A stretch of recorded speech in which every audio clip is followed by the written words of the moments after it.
Olá, eu sou a Ana e hoje vou falar sobre não, quatro.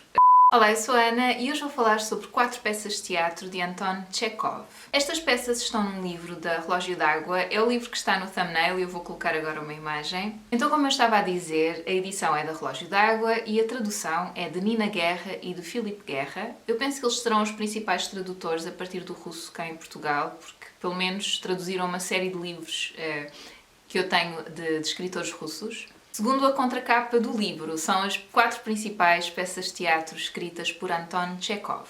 Então, Anton Chekhov foi um médico, dramaturgo e escritor russo que viveu entre 1860 e 1904. As 4 peças de teatro de que vou falar são A Gaivota, O Tio Vânia, Três Irmãs e O Ginjal. Isto foi um empréstimo um pouco casual, por acaso, porque o livro, quando me veio parar às mãos, era para seguir para outra pessoa, mas entretanto, já não me lembro, aconteceu qualquer coisa, acabei por ficar com ele e a pessoa que me tinha emprestado para eu tratar disso disse: olha, se calhar lê, se calhar vais gostar. Eu não costumo ler peças de teatro, por acaso não é... É um género literário que eu não costumo, em que eu não costumo entrar. Pronto, gosto muito de escritores russos e... Quer dizer, bom, os que li até agora, também não li assim tantos, portanto o Dostoiévski, o Tolstói. Chekhov, acho que é as primeiras obras que eu li dele.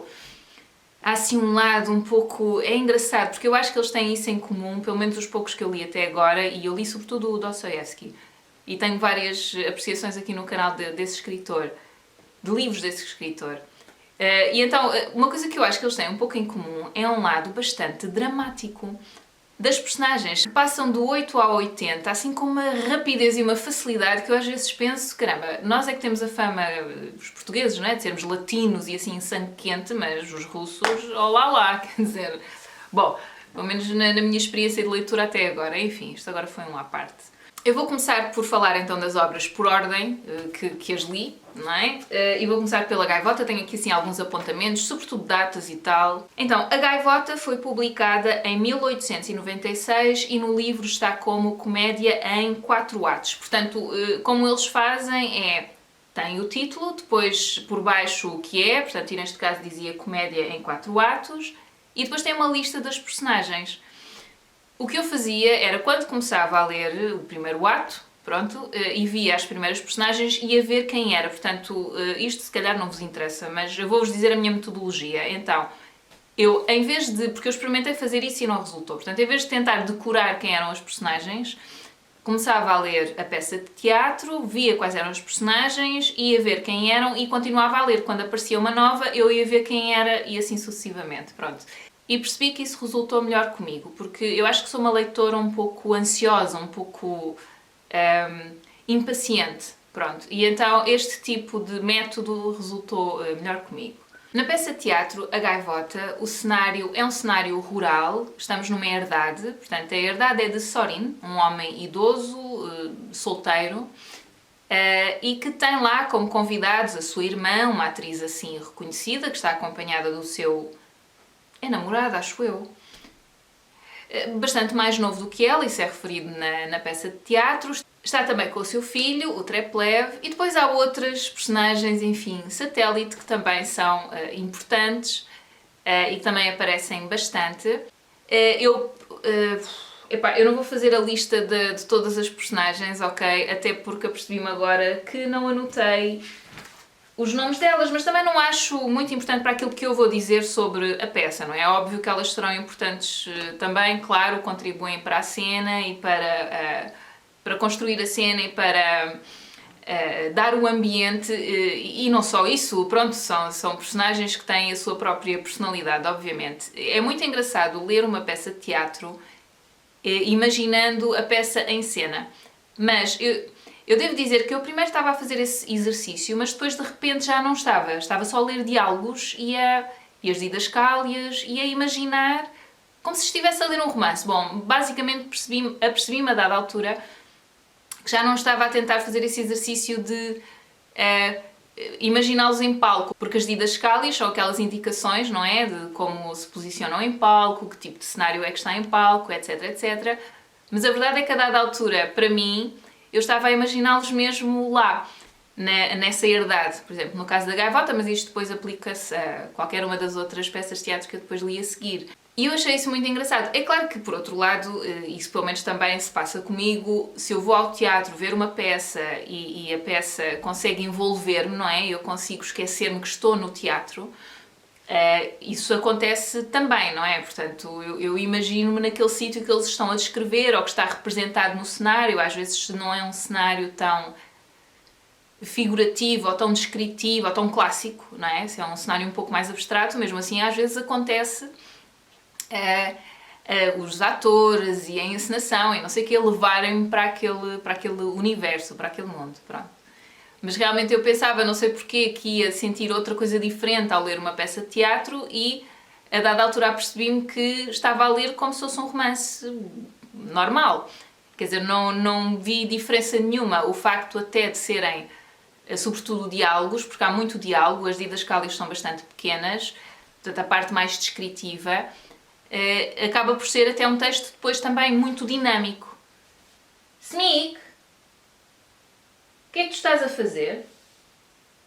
Então aqui, na história da Gaivota, é engraçado eles chamarem isto de comédia porque, sim, teve momentos um bocado cómicos, é verdade, e às vezes até aquele dramatismo extremo acaba por dar uma volta e tornar-se bastante cómico. Mas eu não achei no todo, aliás, isto passou-se com qualquer uma destas peças de teatro, isso também é engraçado, porque algumas, e eu vou falar delas a seguir, também são referenciadas como sendo comédias e eu não senti... Deixa eu ver o que é que este gajo está a fazer.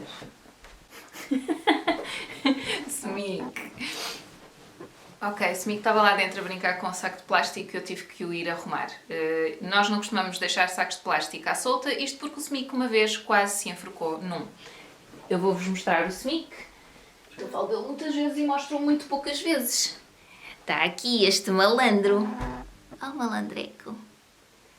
É a vedeta cá de casa. Pronto, está bem, ok. Ele não é super fã de estar ao colo. Então o que é que eu estava a dizer? Eu estava a dizer... já sei.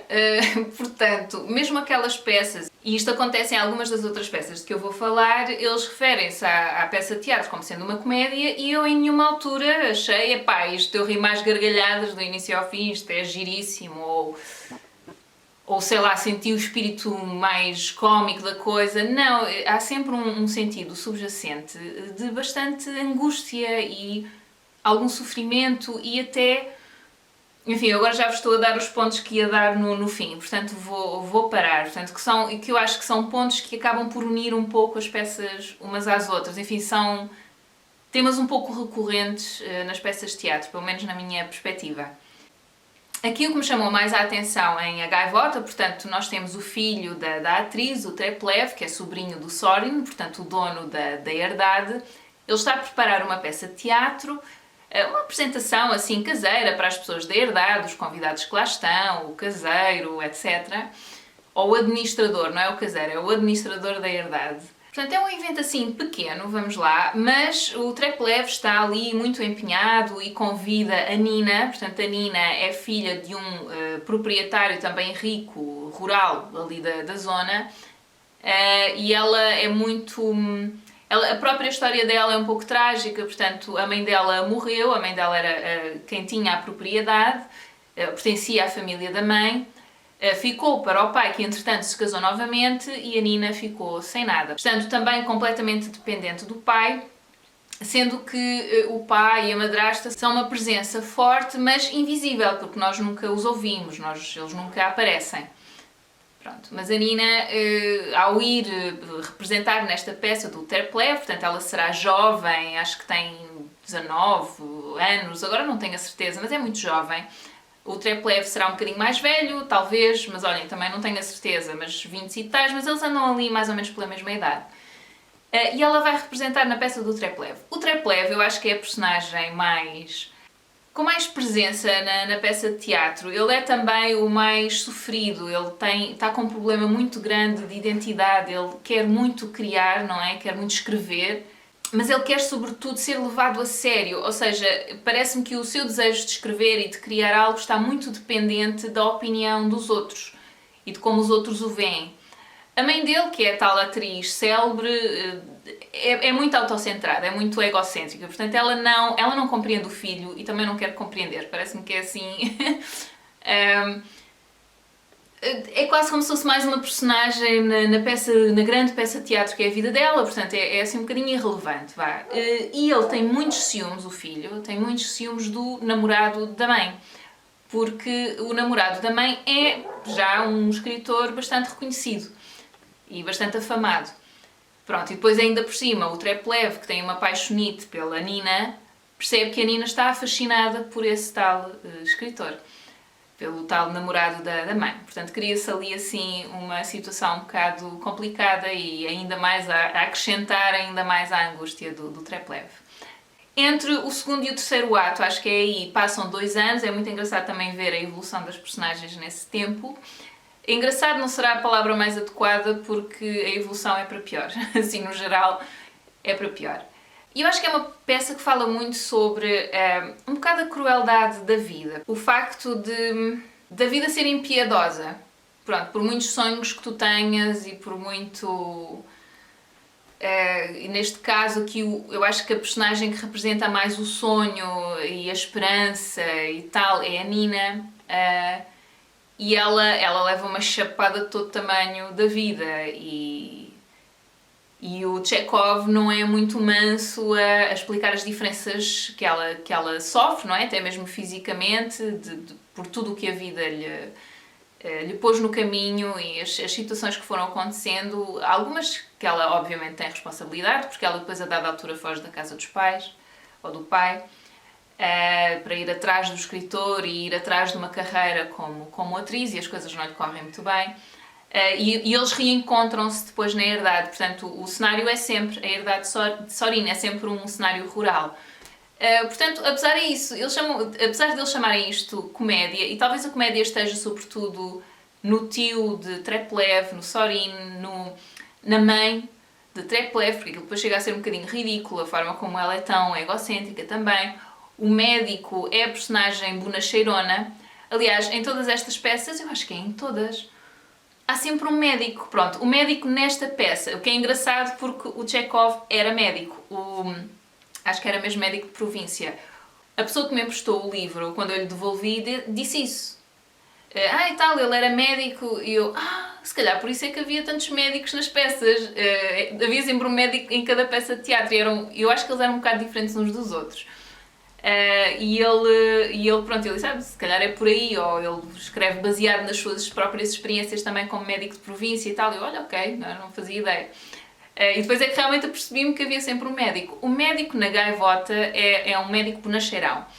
Solteiro também, goza a vida, sei lá, não sei se ele é muito competente ou não, isso não é muito chamado ao caso. Está sempre a dizer ao Sorin, que já é assim uma pessoa idosa, que é o tal dono da herdade, que não vale a pena fazer nada, que ele agora já está velhinho, não é? Já está com o pé para a cova, portanto, para que estar a tomar medicamentos? Vale a pena deixar a natureza seguir o seu curso. Portanto, nesse sentido eu rimo um bocado, porque achei assim, um bocadinho insensível, não é? Pelo menos dar um placebo para o senhor estar entretido, mas, enfim, há realmente alguns momentos de comédia, sim, não vou dizer que não, eu rimo. Houve momentos em que eu me ri. Mas eu acho que a peça, no todo, eu não consigo chamar isto de uma comédia.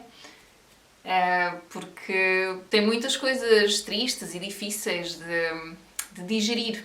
Depois passamos para o Tio Vanya. O Tio Vanya, e agora vou ler aqui no meu caderninho, foi escrito entre 1896 e 1897 e está referenciado como Cenas da Vida Aldeã em 4 atos.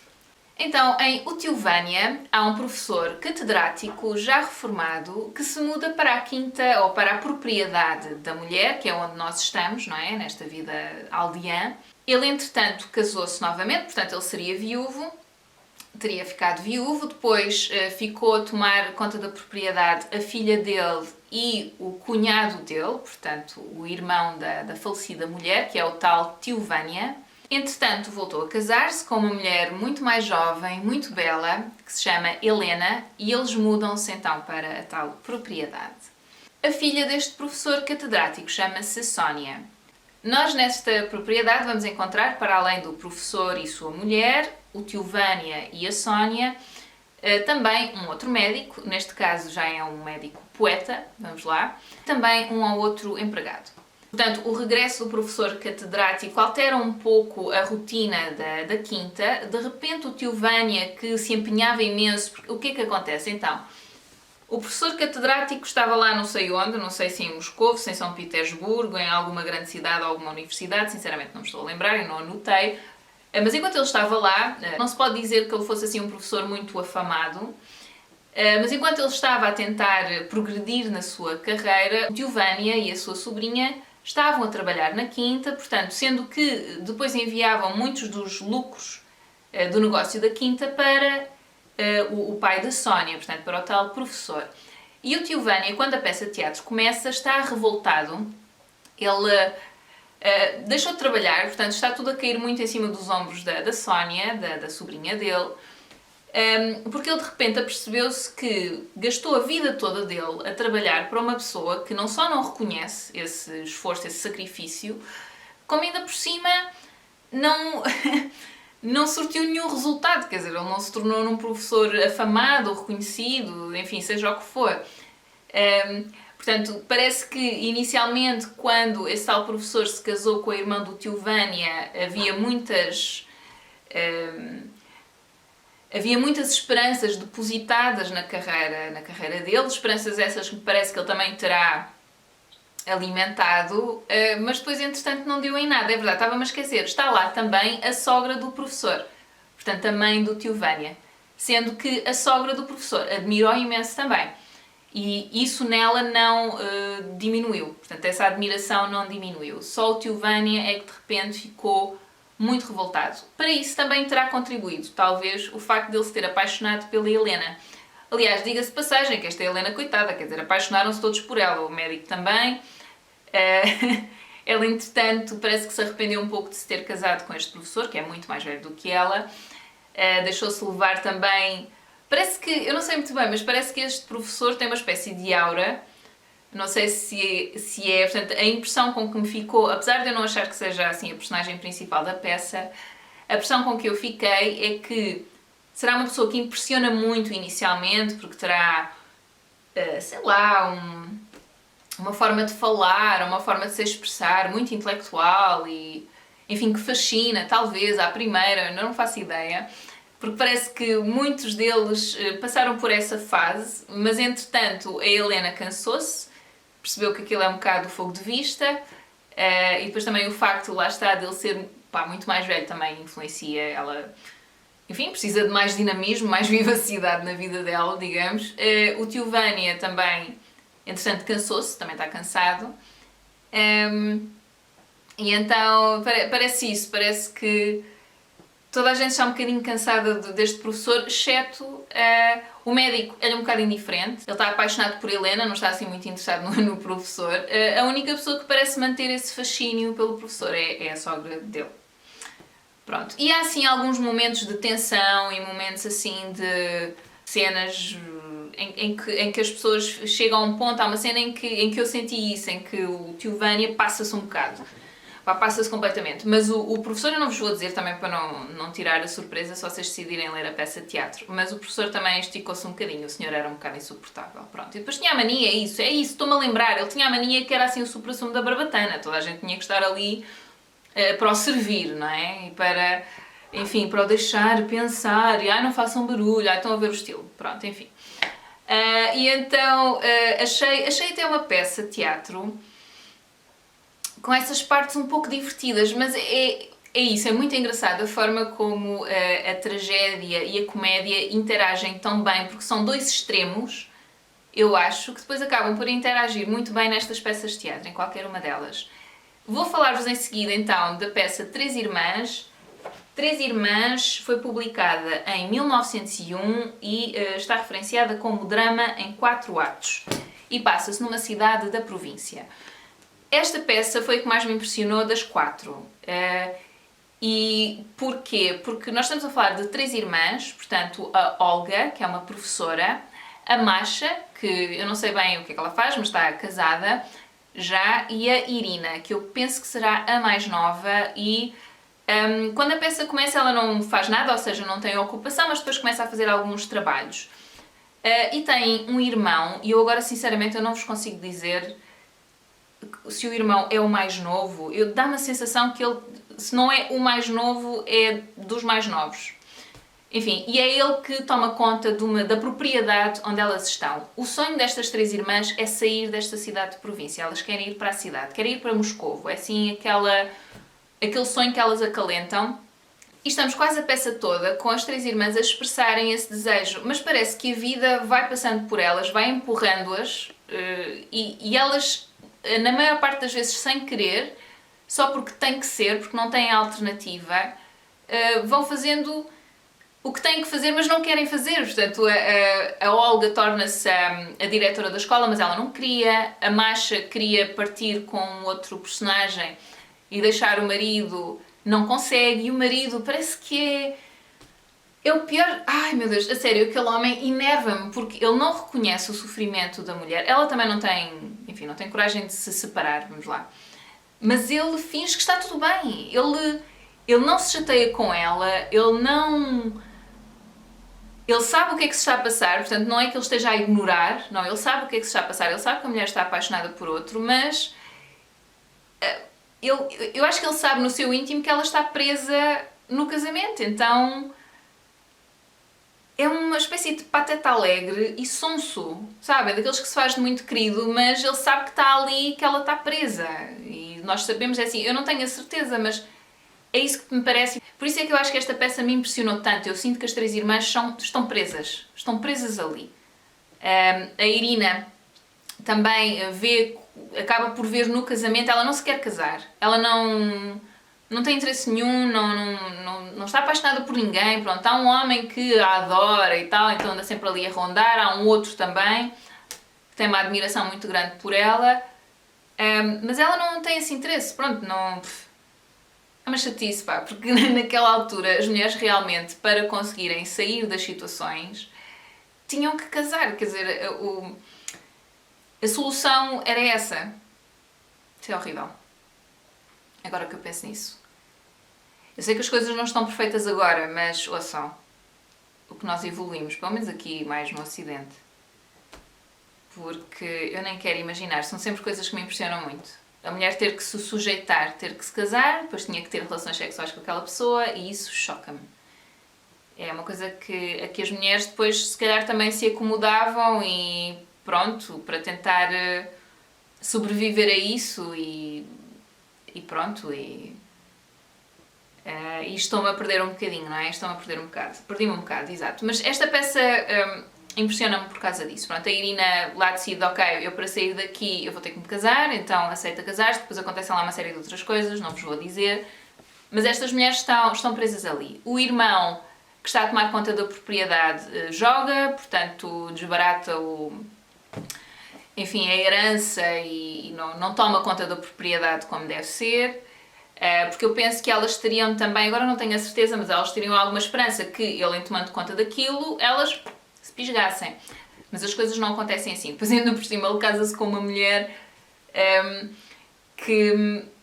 Ai, como é que eu ia te explicar? Eu antipatizei imenso com a personagem dela, porque ela não só o está a enganar, como tem a mania, que é fina, mas é manipuladora. É isso, acho que é isso. Ela é manipuladora, portanto, ela abusa um bocado do poder que tem. E isto muitas vezes às custas das próprias irmãs. Portanto, a dada altura ela decide que a filha ou o filho vai dormir muito melhor no quarto de uma das irmãs e como ela tem esse poder, acho que é a Irina, tira a Irina do quarto. Mas depois é com falinhas mansas, é como se, ai coitadinha, é que o meu filho não consegue, tipo, o filho quer lá saber, ele dorme em qualquer lado, mas pronto.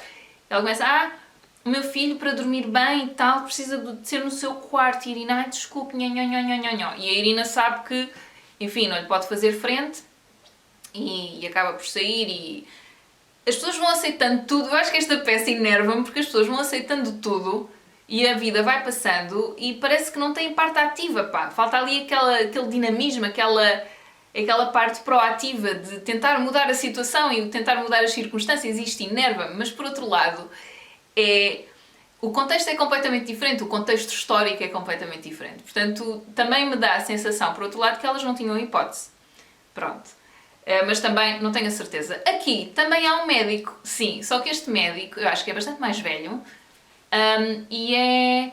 Ele diz que já nem sabe ser médico, já não pratica há tanto tempo que já nem sabe se agora se tiver que fazer alguma coisa ou tratar alguém já não vai conseguir fazer nada de jeito. Portanto, também achei piada a isso. E então, vamos passar da... Estou aqui a olhar, desculpem, para o caderno. Vamos passar então para o Ginjal. Portanto, o Ginjal estreou em 1904, não dizia lá na contracapa quando é que foi publicado. Com licença, em 1904 foi também quando faleceu o Anton Chekhov. Pronto. E é uma comédia em 4 atos. E eu escrevi aqui, porquê comédia? Porque eu não percebo como é que isto é uma comédia, mas pronto. Então, esta peça de teatro passa-se numa propriedade rural que tem um ginjal. Portanto, será também assim, num cenário rural. Pronto, uma aldeia. E esta propriedade está na penúria. Portanto, quem é dono da propriedade é a Lyubov Andreevna, que anda em Paris a laurear a pedido com a filha Anya. Elas voltam, a Anya tem, eles dizem isto na peça de teatro, não me lembro, 16 anos? 17, acho que é por aí. Elas estão a voltar, portanto, quando a peça de teatro começa, elas estão a voltar dessas férias. Nós percebemos que realmente a propriedade está com graves problemas económicos, elas não conseguem manter essa propriedade. Percebemos também que a Andreevna teve uma tragédia na sua vida.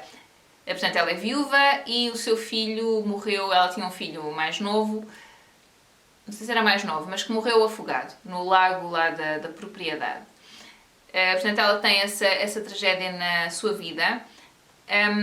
Espera lá, mas ela envolve-se com um homem, mas ele nunca aparece, ele está em Paris. Portanto, elas vêm em Paris, ele esteve lá com ele abusa dela, maltrata, saca-lhe dinheiro.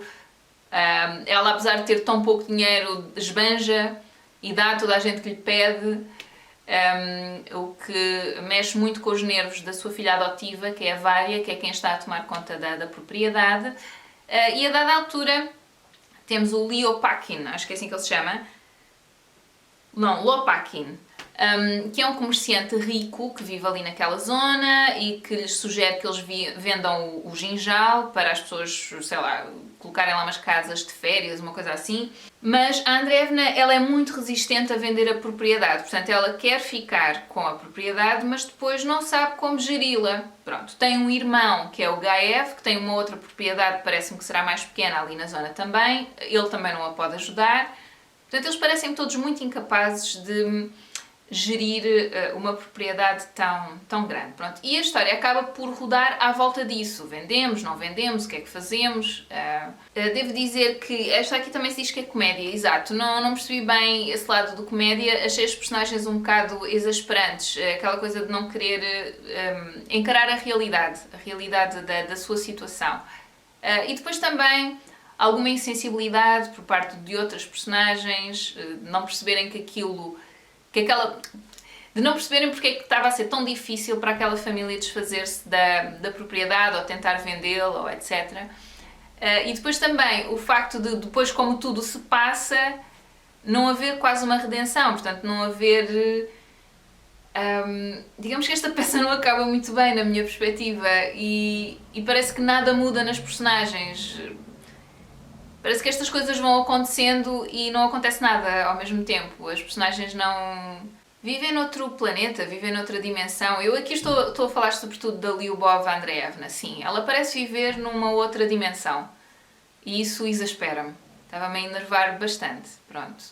Porque depois há outras personagens que por sua vez estão dependentes dela e ela não está...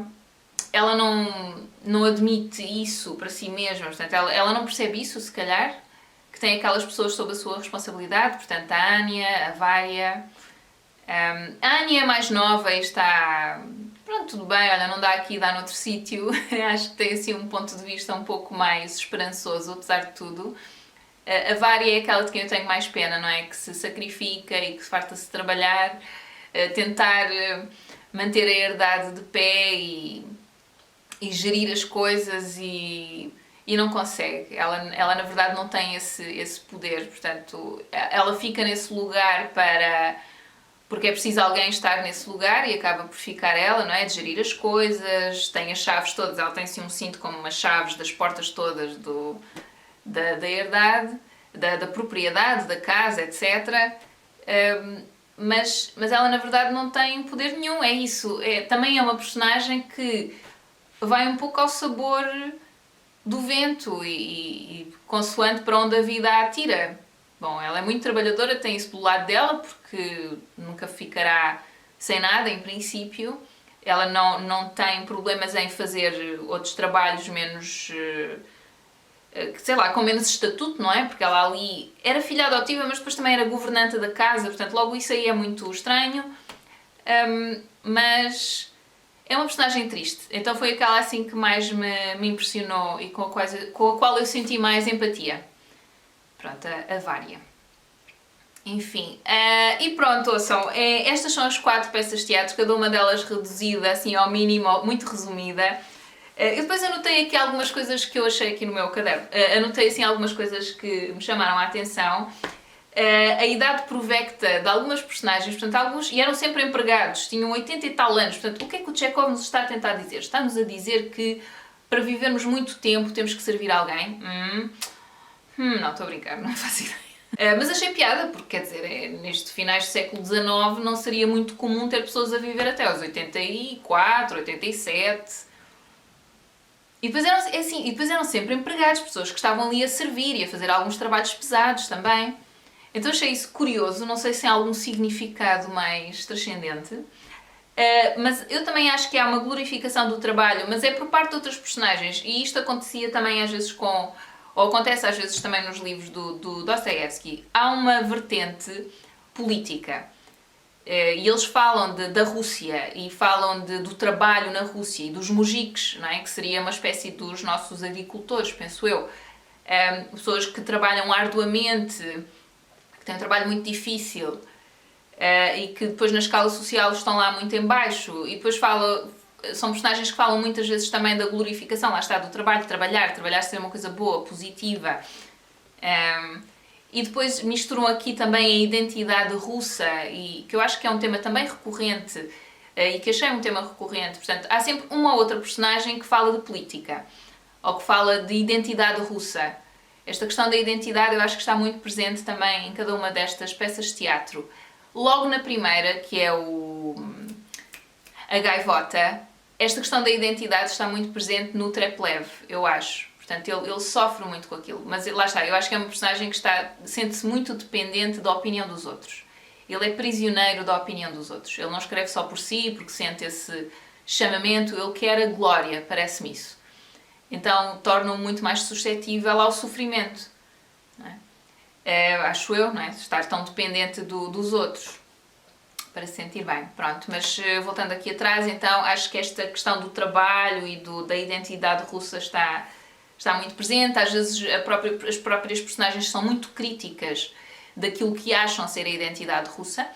Portanto, às vezes falam de outros países como sendo mais, como é que se diz, mais elevados, mais evoluídos, e eu penso que, sobretudo, referem-se à França. Aliás, há uma personagem que às vezes usa expressões francesas também para se dar ares, não é? Porque é mais evoluída, então fala francês. Qual é que é? É nas Três Irmãs. É a mulher do irmão, do Andrei. Andrei, é assim que ele se chama, não é? Exatamente. Ela dá-se ares de madame e depois fala francês porque acha que isso é que é chique. E então, pronto, enfim. Eu acho que ela não é a única personagem a fazer isso, mas foi aquela que me ficou mais na memória. E pronto, e depois também muitas personagens falam sobre essa questão de a sua própria identidade, qual o seu propósito na vida, o que é que estão aqui a fazer. Portanto, essas questões existenciais vão aparecendo, mesmo que por pouco tempo, vão aparecendo nestas peças também. Portanto, há sempre uma personagem um pouco mais filósofa, acho eu, em cada uma destas histórias. Lembra-me agora, eu acho que no Ginjal há algum médico, porque eu escrevi aqui algumas personagens que são médicos, mas eu acho que no Ginjal não me estou a lembrar de um médico lá. Não me estou a lembrar. Acho que no Ginjal não há. Mas corrijam-me se estiver enganada. Há um que é muito velho, mas acho que é outro proprietário rural, acho que ele não é médico. Não sei, depois não tenho aqui o livro, não posso ir confirmar. Bom, E depois, por outro lado, lá está aquela questão de me gostar ver qualquer uma destas peças como uma comédia. É claro que tem momentos cómicos, sim, mas depois eu acho que cada uma delas fala muito sobre o sofrimento que a vida acarreta, das dificuldades da vida, da dependência dos outros, de tu não poderes fazer aquilo que tu queres e muitas vezes também não saberes aquilo que tu queres. Portanto, parece-me a mim que aquele sentimento que está presente na maior parte destas peças de teatro até é uma certa angústia. Eu não senti a leveza que às vezes a comédia tem em lado nenhum. É claro que uma pessoa pode argumentar que a comédia não precisa de ser leve, a comédia pode ser mais pesada, mas aquilo que te leva a rir-te, não é? Tu libertas a tensão, isso eu não encontrei aqui, em momentos muito pequeninos, mas eu não chegava ao fim da peça de teatro assim, com essa leveza da comédia, de rir umas boas gargalhadas, não. Então acho curioso, a sério, acho que fiquei muito presa a isto, mas achei mesmo curioso estarem, eu presumo que tenha sido o Chekhov a dizer que era isso, não é? Uma comédia não sei o quê, o que é que era comédia, o que é que era drama, suponho que tenha sido ele a definir. Eu não vejo isso, eu não percebo como. Mas poderá ter a ver sobretudo com o contexto histórico, que é algo que eu depois às vezes sinto que é uma barreira para eu perceber completamente estas histórias que se passam na Rússia desta época, não é? Porque o Dostoiévski, eu não tenho a certeza, mas eles terão sido mais ou menos contemporâneos, talvez. Não sei, deixa ver. Fui ali confirmar a data de nascimento e de morte do Dostoiévski. Eles foram contemporâneos durante os primeiros 21 anos da vida do Chekhov, mas pronto, o Chekhov com certeza conheceria o trabalho do Dostoiévski, diria eu. Não faço ideia. Pronto, eu já não sei porque que eu falei do Dostoiévski. Por causa desta questão, assim, do contexto histórico, exatamente. E eu acho que isso depois, e eu também senti isso no Tolstói, quando li Ana Karenina, portanto, eu acho que depois, como eu não conheço bem a história russa, bem, nada, não conheço. Eu sinto aqui uma certa barreira, às vezes, a tentar perceber o que é que será que eles querem dizer com isto, o que é que se passa, porque é que eles estão a falar nisto, porque é que isto é uma questão tão importante nestas histórias. Mas como isso não me impede de as apreciar e de sentir alguma empatia também com os personagens, ou muito ou pouco, etc., a verdade é que nunca fui pesquisar muito sobre o assunto. Pronto, bom, enfim, eu espero que vocês tenham a oportunidade de ler estas peças de teatro. É possível que muitas delas até estejam disponíveis online, diria eu. Eu acho que sim, não é? Eu não sei muito bem como é que é com os direitos de autor, mas eu acho que estas peças... Acho que depende das traduções, porque os direitos de autor não é só sobre o livro, é também sobre a tradução. E não sei se é 70, 75 anos, mas é possível que encontrem online também. Este livro, lá está, foi-me emprestado, mas é da Relógio d'Água e eu vou colocar o link para o livro lá em baixo, para a edição que eu li. E é isso. Espero que o vosso Natal tenha corrido bem, o melhor possível. E espero que tenham umas boas entradas em 2021. E é isso. Até à próxima. Tchau, tchau.